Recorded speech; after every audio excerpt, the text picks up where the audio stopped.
major mass rape trial in France has moved into a new phase. Prosecutors are laying out their desired verdicts for the 51 men accused of raping Gisèle Pelicot while she was unconscious after being drugged by her husband. The case has sent shockwaves across France and beyond. Verdicts and sentencing are expected by December the 20th.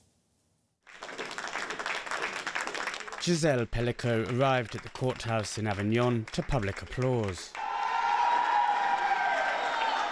After 3 months of hearings, the trial of the dozens of men accused of participating in her mass rape over a 10-year period is now coming to an end. Prosecutors began by focusing on Ms. Pelicot's husband of some 50 years, Dominique. They're calling for the maximum jail sentence of 20 years for him. He admitted to mixing sedatives into her food in order to rape her.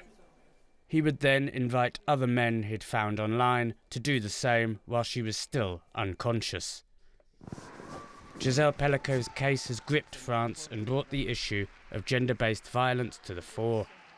She waived her right to anonymity and insisted the trial be held in public so as to shame the men involved.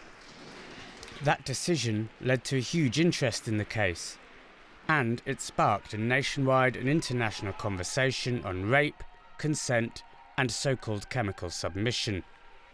Her ordeal made her a totemic figure in the conversation. There are loads of horrific examples. I hear them every day. This is an opportunity to think about rape culture, at the heart of which is porn.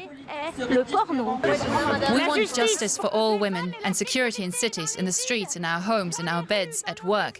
Everywhere, security for women. During a visit to a women's health clinic in Paris to mark International Day for the Elimination of Violence Against Women, France's Prime Minister praised Ms. Pelicot's incredible courage. He also announced a series of government measures to combat violence against women. The Prime Minister said the trial marked a turning point. The fight against violence against women requires the mobilization of the whole of society. It's a social issue. It's a just and necessary fight.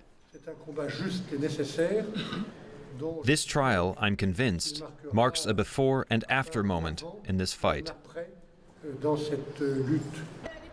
French law contains no requirement that sex must involve consent. Prosecutors must prove a perpetrator's intent to rape using violence, coercion, threat or surprise. The Pelicot case has led to calls across France for the law to be rewritten to include consent.